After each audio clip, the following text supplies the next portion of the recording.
Welcome to Archery Country Podcast.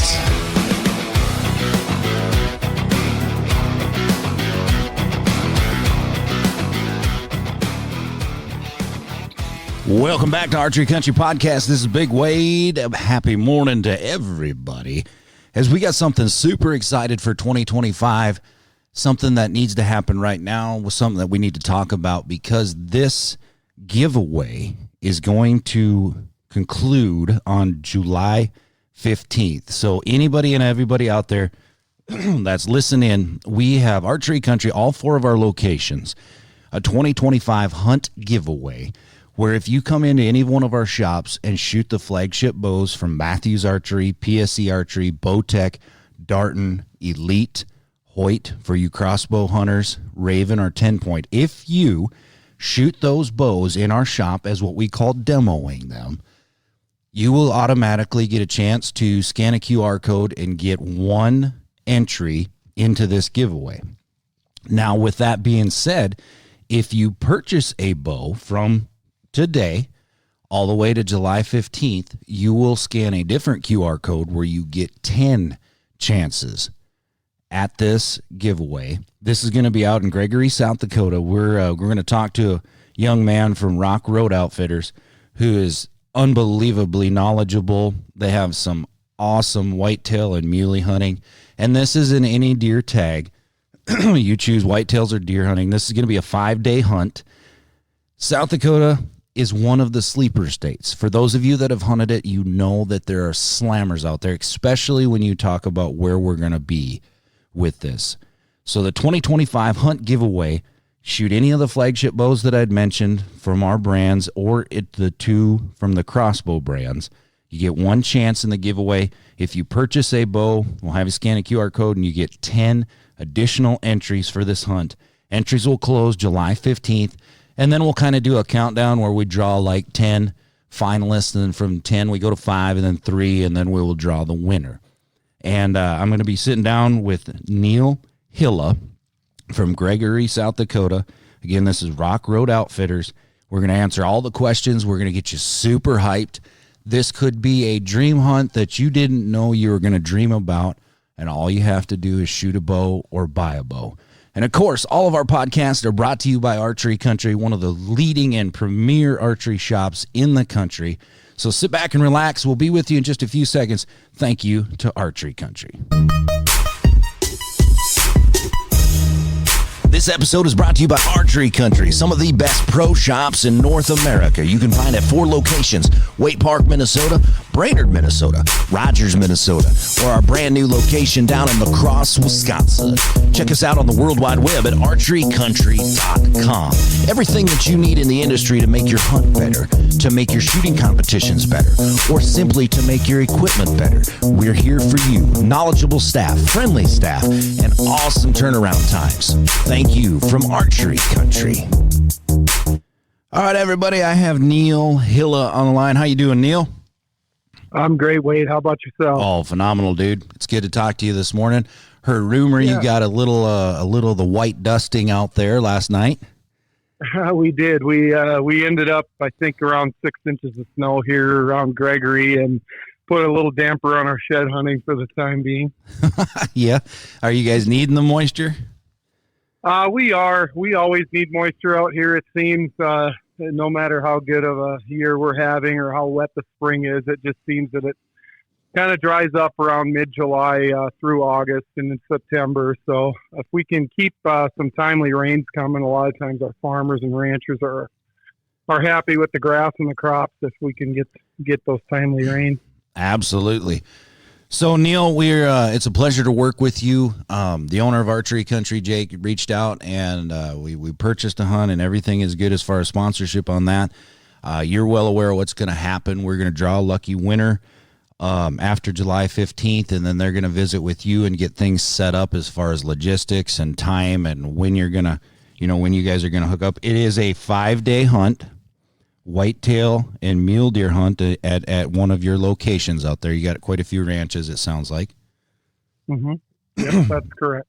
And if you wouldn't mind, Neil, just give us a little background story about yourself, how you got into the guiding and the outfitting. Talk about some of your guides.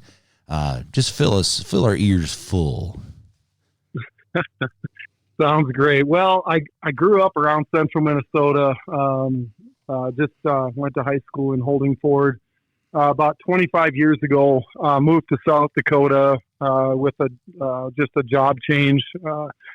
Started digging around, looking for places to hunt, and realized quickly that this state was full of some amazing animals, and there was going to be a lot of opportunity for myself that I didn't realize at the time.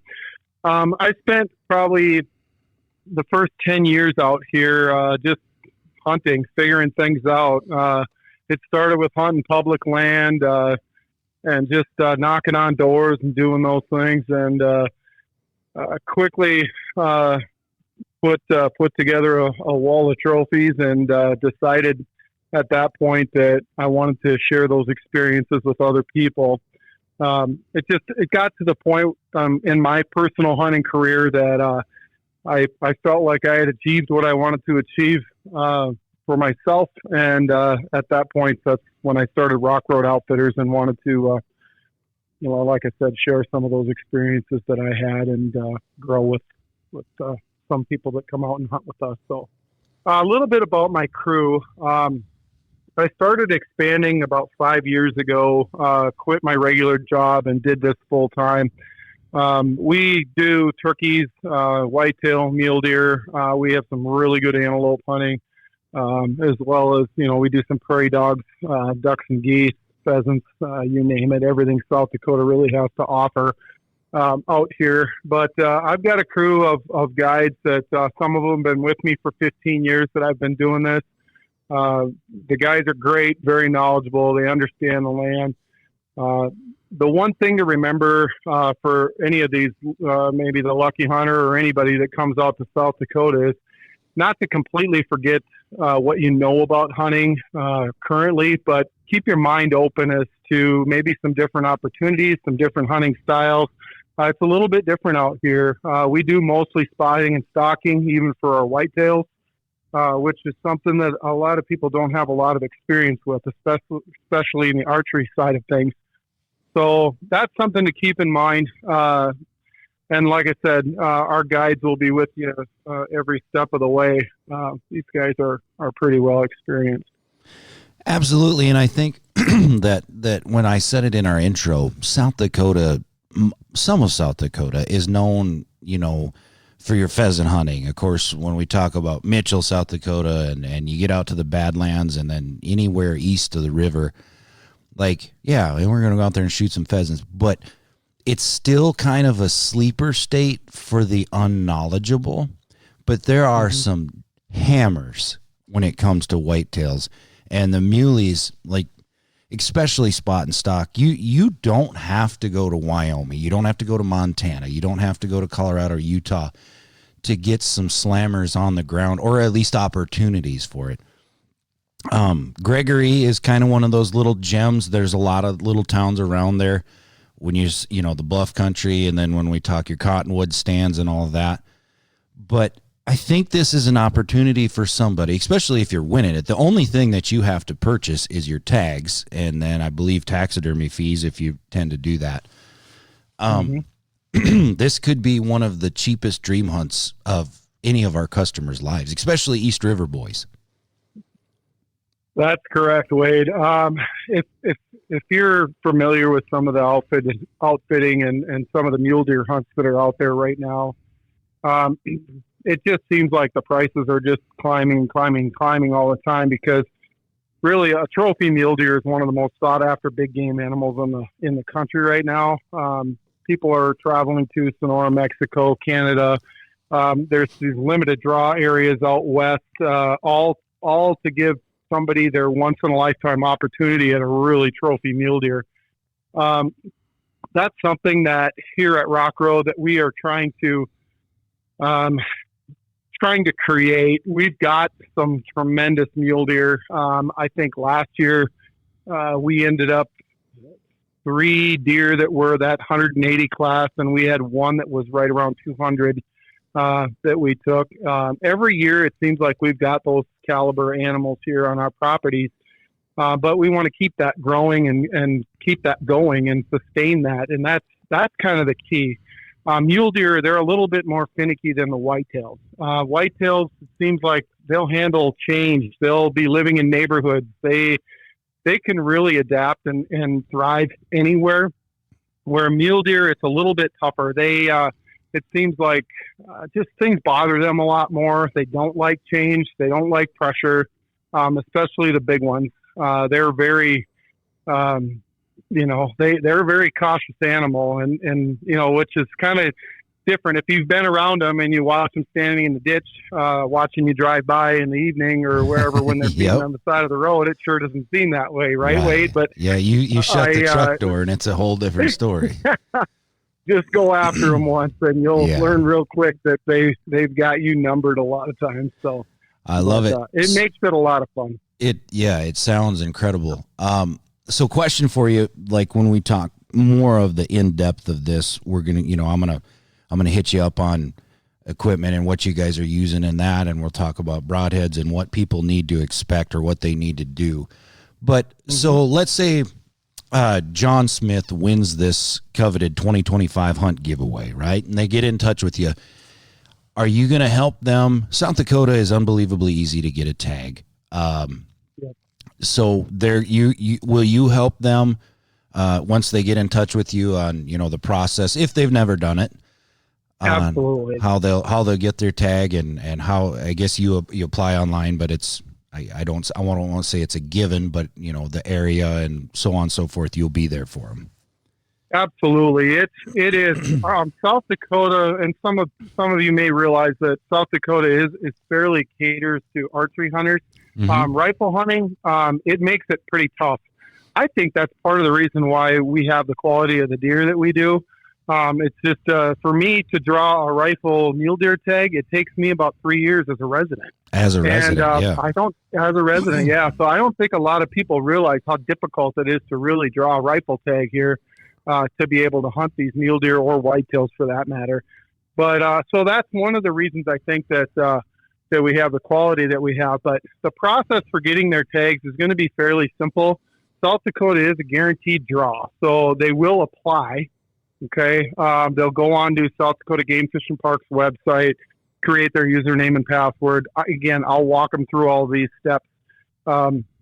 Once they get to that point, they'll just purchase a non-resident any deer archery tag. I want to say the prices just went up, so I want to say it's around $350 for their tag and their habitat stamp that they will also need. And then once they get that done, the tag is going to be for private land only, and that's something that we changed a few years back. We had a lot of hunters that were starting to come out to South Dakota and just to get a mule deer under their belt. And so they wanted to try to limit that a little bit, improve the quality of their mule deer, just prevent some of those young bucks from being taken. So the state limited that, turned that into a draw specifically on the public side of things. So we can still get them a private land tag over the counter to come hunt with us at that time. Right, and they don't have to apply early because we're talking private. That's correct. Okay. Yep. So let's talk a little bit about season dates. Again, Joe Smith, he won this hunt. He's talking to you. He went online. He bought the tag. What time of the year are we talking? That's a great question. When the big bucks are moving, how's that sound? I love it. Well, that's the time of the year. If you ask all 5-6 of my guys that are regulars here, they're all going to give you a different time. Yep. It really is going to be up to the person when they want to, what type of hunt they want to come on. Yep. I'll kind of give you a breakdown of how our seasons go. Really, the first 6 weeks of the season, the month of September, it opens September 1st. The month of September, the first 3 weeks of October. A lot of times we're spotting and stalking. Obviously, we're up on a hill. We're glassing. Pretty much everything we do is spot and stock, whether it's whitetails or mule deer at that point. We watch these bucks go to bed in the morning, Usually give them an hour, hour and a half to bed down and get settled in. After that, as long as the situation's right, we've got enough wind, got cover, we kind of take a look and see if there may be some other deer around them or whatever. If we can make a move, we're going to make a move at that point. If not, we may just kind of target another animal or something like that, depending on the situation. So that's how we do a lot of our hunting early season. Once we get into the rut, anybody that's an avid bow hunter, they understand that can be a magic time. For us, it's a little more unpredictable. Personally, I prefer the early season because I know what these bucks are doing. I'm watching them every day. They have their routine. We just have to make sure we have enough wind and can get in front of them and make it happen. Once the rut comes around, we have deer that show up, and that can be very good for us. We have deer that leave, which that happens too. But there is a lot of opportunities during that time as well. Late season is different in itself. We're hunting a lot of food sources. For mule deer, we just do the same thing as we do early season. We get up, we glass, we kind of put these deer to bed. The difference with late season, though, Wade, is a lot of times they're in bigger groups. It can be a little bit tricky to get into them. If there's, a dozen, 15, 20 deer in a herd, a lot of times those does will pick us off when we're trying to get in on them. But, regardless, we make it happen usually every year. We can get in on them. Yeah, it doesn't matter what time of the year they come. I love it. So with that in mind, spot and stock, I want that to be kind of a key word that they got in the back of their mind. Is there ever an ambush spot where you have some tree stands? And I guess you and I know the territory that you're in. We know the country pretty well. But for someone who has only hunted Minnesota or Wisconsin and, in the bluff country down by La Crosse's store and tree stands and hanging different sets and food plots here in central Minnesota, there's still a lot of standing timber and they're hunting food plots or transition. There can be some wet ground and the slough grass. Would they ever have an opportunity, or do you have, tree stands or ground blinds on food sources or down in a draw or something like that? Absolutely. It just depends on, like I said, how comfortable the hunter is and what they prefer to do. It's not just spot and stock. That's primarily how we do it for mule deer, especially, but, that's not the only way we hunt. We run a number of tree stands. We have a bunch of creek bottoms and that kind of thing. Again, like you said, food sources. We hunt a lot of water. So sometimes there's big cottonwood trees where we'll have a set somewhere hunting over a water hole. A lot of times we'll do that in the evening. So the mornings we glass. If we don't put anything to bed, we'll go sit on some water for the evening, especially if it's warm. We know the bucks have to get up and go take a drink, so we'll find the nearest water source, set up that way, and see what happens. So as far as stands go, we use everything from really just your hang-ons, ladder stands. We run a lot of ladders, and then we use saddles. Out here, anybody that's hunted South Dakota realizes that we don't have the best trees all the time. They're usually small or crooked. Right. Looking for the right tree in the right area is half the battle for us sometimes. But so we started running a lot more saddles the last couple of years, and it seems to be working pretty good. Ground blinds, love using ground blinds. A lot of times we'll make our own out here. Mm-hmm.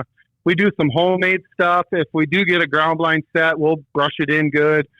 We use a lot of bail blinds. Those work great, depending on where or how the setup works. But we take right from our antelope book, we take some of those blinds and set them up where we think would be a good ambush spot in a lot of cases as well. I love it. All right, so we have the hunt booked. We got our dates with you. We got our tags. Let's talk a little bit about equipment and what the guys and gals, whoever wins this, what they need to do themselves. Are we, I hate to say this just because some of us are a little bit more advanced in shooting, but anytime that I book a hunt anywhere, first question I ask the guide is, where do you want me to be proficient at? Am I, is 50 yards like pretty normal? Do I need to be sighted in at 80? What kind of broadheads am I using? What equipment do you recommend? Of course, South Dakota has some regulations. You cannot use a Garmin range finding sight or a Burris range finding sight. You has to be a fixed pin or a movable driver. Can you guys use sight lights? I believe we can. I usually they allow some of that stuff. Yeah. South Dakota has changed things, and they're changing them all the time. Right. They really are a fairly traditional state, so a lot of that stuff, unfortunately, we can't use. Really, the range finding sites are great. I love them. I think it's great because doing hunting the way we do, it just makes everything so much easier. Yes. And the one thing that when I can share this with you and your listeners, whatever, personally, I believe that whatever can help the hunter be successful, I'm all about it. Without it getting to be too crazy, but I just feel like the hunter's always going to take that shot, Yep. And knowing the proper range and having the equipment to give them the proper range, I think is obviously that's a game changer. So, so as far as, let me bounce into broadheads real quick. Yep. And again, this is personal preference, but I am a big fan of fixed blades for deer. Now, antelope, turkeys, it's completely different out here for me. I love mechanicals for antelope hunting, but for deer, I really prefer that guys shoot fixed. And I'll tell you why. If you get something 50, 60 yards and you have an animal, because you're shooting at a live animal, if they turn, if they do something, and we do have a shot that's less than favorable, sometimes just getting that arrow in there where it's cutting and doing some of that work, I guess after 15 years of doing this, it's just my preference is what I like to see, I guess. Oh, absolutely. And that's why we ask, because there's a lot of Western states, excuse me, that, and it's a good thing to talk to your guide about that. Like you say, a lot of it is personal preference, and you'll discuss with the client, so on and so forth. Sure. We had a customer the other day that just bought a brand new bow and super excited. He had no idea about the 2025 hunt giveaway, and then he got super stoked, and then it was a whole 35 minutes of other questions. And we're like, well, dude, for one, you haven't won yet, but if you do, we'll answer all those questions. And one question that I brought up to you before we pushed record is he has his brother. They do everything together. They hunt all the time together. And he was asking, if it does work out time-wise, would it be able for you guys to also accept him if he pays the full, the full fee for your guiding and your lodging and all that? Could it possibly be other customers? Yeah, absolutely. We, something that we've done is, in the last 15 years we've been doing this, we really try to make sure that everybody that comes here has a great experience, right? So you're not going to come into our camp here at Rock Road and find 20 bow hunters sitting around the table. That's just not how we do things. If 4 or 5 are there at a time, that's a lot. Right. Usually we try to keep it personal. We try to keep it as close to a one-on-one situation as we can. With hunters, and that's just what we like to do. Mentioning the spotting and stalking thing, in order to do that effectively, we've learned over the last few years especially that it's best if you have a one-on-one situation where you've got one guide with one hunter and you guys are out there watching one specific area.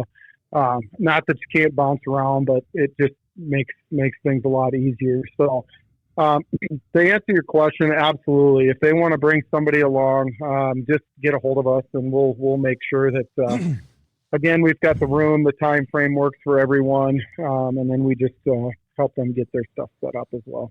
Perfect. So we all need a place to crash after 14 hours of stalking and or sitting or success on that. Explain a little bit of your lodging.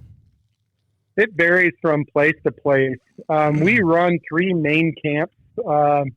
My main lodge out of Gregory, South Dakota, we've got a bunch of different types of lodging just because everybody has a different idea of what they'd like and what they'd be comfortable in.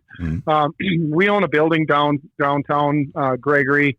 We have 3 apartments above there. Some of the apartments are 2 bedrooms. Some are 1 bedroom with additional beds in there. Just whatever fits for whoever's coming. We have a loft in our lodge.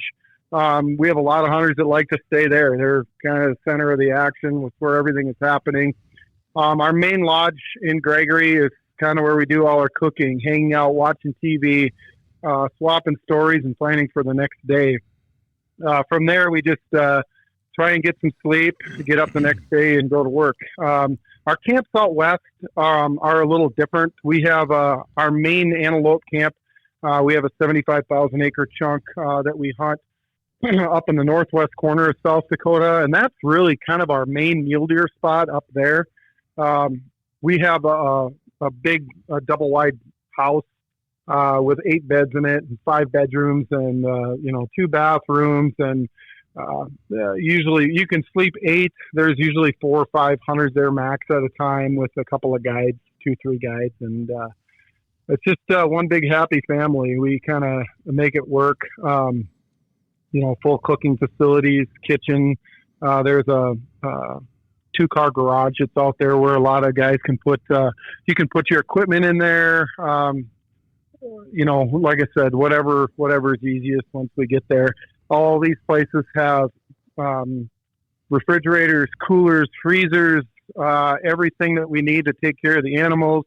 So if we needed something like that stuff's there.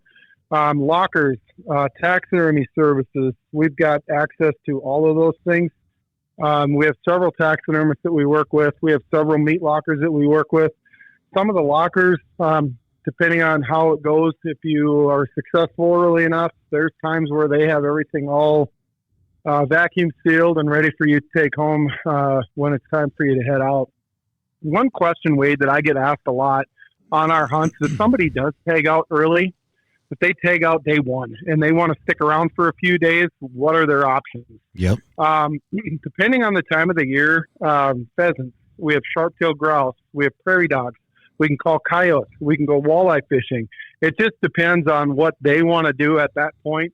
Some of that stuff's going to be a little bit extra, obviously, but we'll work with them if they're here for another hunt. A lot of times we'll do some of those things for half price just to make sure everybody has a good time. And we just don't want them sitting around the lodge if there's other things that they want to be doing. That's incredible, and that's where I was gonna go. Next is if that happens. So also food, you guys take care of that while the hunters are in camp. Yeah. Mm-hmm. And then you already explained, especially if you're in early season and you shoot a stud muley, your guides are all very knowledgeable as far as caping the animal, setting up, the taxidermist and going from there. The meat situation, early getting it taken care of right away. And you guys are obviously that's why we went with you, is because of the expertise. So there's nothing you really need to worry about. Once you're there, it's just the preseason practice and that's the thing is, if you were to step outside of the giveaway, if you were going to look, which I encourage people to do, Rock Road Outfitters, you can get online and it's a very, very nice website, explains everything in there, and you can see some of the quality. Like, this is something that you can book as well. You don't have to win the giveaway. You can get ahead of the schedule and talk to Neil and the guys out there. This could be a dream hunt it's as far as like your rates, it's unbelievably acceptable. It's nothing that's going to put a guy out, or a gal, I guess. You're getting a lot more than what you pay for. I hate to be cliche and say that out loud, but people don't understand until you see it, that part of the world for whitetails. You've already been out shed hunting. You sent me some text, of what you found before you got the snow here. But just look at your trophy pictures, and this is something that I don't even want to ask as a person, because expectations can leave people disappointed. Expectations can be something that's unfathomable. But what if I were to put you on the spot? What are we looking at for whitetails? Like, obviously you want to preserve the future. So when we see a 2.5-year-old stud, like, you're probably going to hold the reins back, right? Or a muley that a lot of these guys on East River, they might not have never, they see a 140-inch muley that's super tall and splits, and they're like, let's rock and roll. They might not have they've never seen 180. They can see a field photo that you guys have on your website, right? But when you see a hammer in real life, it changes you. Like, you might bust your butt for 5 days just to get that animal. Obviously, it might not take that long because you have professional guides with you. But what are some expectations that our hunters can possibly think about? Well, a lot of people ask me the magic question. If I'm out or people call or whatever, if at a show, you know, the big question is, what is your success rate? And it's a tough question for me to answer a lot of times because my version of success is a lot different than some other people. But ultimately what they're asking is, am I going to take an animal home or not? Yep. The answer to that question is, over the years, I would say we're about 50% success rate as far as having a hunter take an animal home, which is pretty high for archery. But again, we're hunting, 250,000 acres of private ranch land. We take a very limited number of hunters. We're hunting deer that aren't pressured. And that's key when you're searching for an outfitter, is ask those kinds of questions. And it comes down to a question we talked about earlier, the why. Why do we do these kind of things? What is our goals? What do we want for our clients that come out and hunt with us, and what kind of experiences do we want them to take home? That is the magic question right there. So last year, I'll give you an example real quick. I could tell stories all day long. Anybody that knows me understands that. But we had a hunter from Tennessee came out last year, and he wanted to do an antelope deer combo hunt. Specifically mule deer is what he really was targeting. His first day in the blind, he passed up a whitetail that was probably 150-inch 4x4 that came right into the water. What? He got great video of it. I think it was the next day he was sitting in that same water hole trying to fill his antelope tag, and he had a huge bull elk come and open up and start bugling about 3 feet from the blind. He got it all on video. Yeah. After that, he called me. I was in Africa at the time, but he called me in Africa that night and said his trip was made. He had a great time. To me, that's a successful hunt. Yes. And that's what he told me too. The next day he tagged his antelope. He stalked in and didn't get it killed, but he stalked in on a 180-inch mule deer, think 15 yards, and just had a little wind shift, so our goal is to put people right there, and create those experiences with you. If it comes together, that's just icing on the cake for us. But, you mentioned it, being in an area where there's deer that, whitetails over that 160 to 180 class, being around mule deer that are over 180. I had a guy pass up. I forced a guy to pass up a 180-inch muley last year that I know is going to be an absolute stud this year. Mm-hmm. He thought I was crazy. I kind of maybe did a little bit too, but I just know that animal needs another year to reach its full potential, possibly even 2 years if we can get him there. Yep. But that's one of the reasons why we have the kind of animals that we have. I'd rather see somebody go home with a big, old, mature deer, obviously. And again, it's what they're looking for too. But we just try and educate people. With that being said, if somebody shoots a 3 or 4 year old, we're not going to come down on you. We understand that those things happen, but the guides are with you a lot of times, and we have a pretty good idea. If it's an animal that we want to go after, we feel that it's mature enough. We just feel like it's the right thing for you, and we'll give you those opportunities. Otherwise, we just keep looking. Yeah, and that's something that I think a listener needs to take to heart is we all get super excited. We all start looking at pictures and we start doing our history or the breakdown of what hunt we're going on. And we get out there the first day and I see 135-inch 8-pointer, or you say 4x4.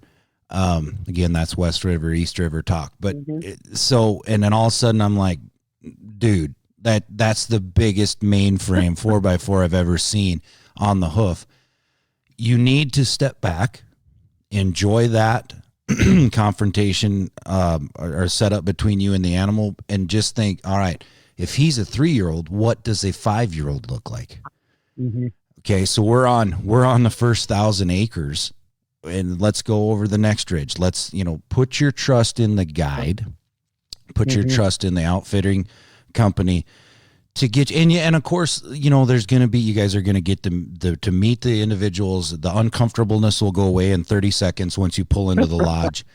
And, it's just guys, gals, whoever may be out there, you're going to be at home. It's going to be like hunting in your back property. Everybody has the same frame of mind. It's just these guys are experts and they will get you the opportunities. And you may have 10 opportunities and none of them work out. But that's 10 opportunities that you haven't had in the past 10 years. You know what I mean? That's right. Yep. So again, we Rock Road Outfitters, get online and check them out, especially so to start this whole 2025 hunt giveaway, what you need to do is come to any of our locations and just demo the bows. If you're interested in getting a bow, this is a great opportunity because it could be a hunt that actually pays for your bow. If you think about it that way, you test out some of, we have Mathews Archery, PSE Archery, Bowtech, Darton Archery, Elite Archery, and Hoyt. You're going to take any of those 6 flagship bows, take them for a test drive, shoot all of them, see if it's something that you want to pursue as far as getting a new one. If you're a crossbow hunter, Ravin or a TenPoint, take them over to the range, grab one of our pro staff guys, and take them for a drive and see if it's something, and you're going to get a chance. You get one opportunity. You'll scan a QR code and you get one entry into this. Then as we go forward, if you purchase, as long as it's before July 15th, if you purchase one of these bows, a brand new Mathews Lift X33, all set up, when you finalize your sale, we'll give you another QR code and you will get 10 chances in this drawing. So overall, it could be 11 opportunities that your name will go into the hat, and we'll draw it down. We're going to probably start with like 10 and then go to 5 and then 3, and then we'll draw the champion of the giveaway. And then we're going to introduce you to Neil. We're going to get you guys or gals in connection with them and Rock Road Outfitters, and you guys will take it from there. It's an open book. Transparency is nothing that we have to worry about. They'll explain to you, like we talked about on the podcast earlier, your equipment, what you should be expected to do, where you want to put goals for yourself, equipment to what kind of camo, because we're going to hunt early season, what kind of boots you're going to wear for stalking, broadheads, so on and so forth. One thing we didn't talk about, Neil, is let's say my old man, he doesn't shoot a compound, he shoots a crossbow just because of the way, what he's had in the past, and being an old rodeo dude, he's kind of beat up. In the state of South Dakota, there are regulations where not just anybody can shoot a crossbow. It has to be a medical release, and it's relatively easy in the state. But if somebody has a Ravin crossbow and they win this hunt, you will help them. I think you said there's a 4-page form they have to fill out. They have to get a doctor's signature. That medical release will then allow them to use a crossbow at your property, correct? That is correct. And it like I said, it's a fairly simple process. We have hunters that do that every year. It's just the state is we're still one of the states that you need a medical release in order to use a crossbow here. So you fill that form out, have a doctor sign it, send it back into the state of South Dakota, and then the Game and Fish will mail you your permit that you need to have with you as well. As far as the tags go, too, since we're talking about that real quick, South Dakota is still one of the paper copy tags that are still out there yet. So when we do crown the winner and they end up getting their tag, they'll mail, once we get this all done, they'll mail that tag to them. Just make sure you bring that along. So. Yeah, absolutely. What are they, pink or blue? They change white? Every year. They do? Okay. Yeah. Yeah, they usually change every year depending on, so if you're like me, I have a dozen of them that's from last year still sitting on my counter. Oh yeah. So they'll change the colors, and depending if you're a resident or not resident. I'll send you a little Wonder Bread loaf and some mail. You could have your tag sandwiches and fill in a little bit while you're shed hunting. I'm looking at the stove. I love it. Well, buddy, I think we answered this. I'm probably going to follow up with you after this hunt giveaway is done, after things have kind of went there. We're kind of pimping out Archery Country. We want you guys to come in, guys and gals, want you to come in and try these bows out for a chance. We want to give this hunt away to somebody deserving of it. But also we want to showcase Rock Road Outfitters and the quality. If any of you out there, when you walk into an Archery Country pro shop, you know that it's a different level. It's a different feel. It's not a box store. You're going to get expertise one-on-one. So Jake and the crew, they wanted to find something that represented Archery Country. Because anytime that you brand two outfits together, it has to be quality. So, there was extensive research and relationship. And Rock Road Outfitters is just an extension of the feeling you're going to get here at Archery Country. So when you get out there, it's going to be one-on-one. It's going to be a group atmosphere. It's going to be fun. It's going to be entertaining. Yes, it's going to be some hard work, but you will be rewarded. The more you put into it and trust your guides and outfitter, the more you're going to get out of this. So I'm very appreciative of you coming on, Neil. I know you're super busy this time of year and preparation and going from that. But if you don't mind, we'll probably follow up with you after the hunt is over. That sounds great. No, I appreciate you having me on. And I agree. I've known the Archery Country folks, a lot of them for years. In fact, Jake and I actually went to high school together. So I've known him for years, grew up next to them. So, and that's something that they, a little bit about you guys. You do a great job. I know that. We have several hunters from Minnesota and Wisconsin that come out that shop at Archery Country, and I can't say enough good things about what you guys are doing for people. When they do get here, they are prepared. They know what to expect. Their equipment is exactly what they're looking for. So I appreciate you guys doing the work that you're doing on your end as well. Absolutely, buddy. I'm going to send a bunch of good luck out your way. Hopefully we get to keep getting some moisture. You guys can grow some studs. And like I say, if they have any questions, July 15th is the cutoff date. Then we'll slowly get to where we announce the winner. Obviously, we'll have everything figured out. You'll buy your tags. You work with Neil. You'll buy your tags. Then you're going to take care of your transportation to one of the ranches, whatever you get figured out logistically. And then once you get there, you're in good hands. So thanks again, my good friend. And we'll send everybody off. Listen to this. Get into any of your pro shops before July 15th.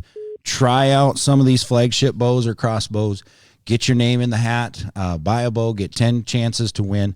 And then we'll announce the winner, and we'll go from there. On behalf of everybody at Archery Country, we'll see you on down the road.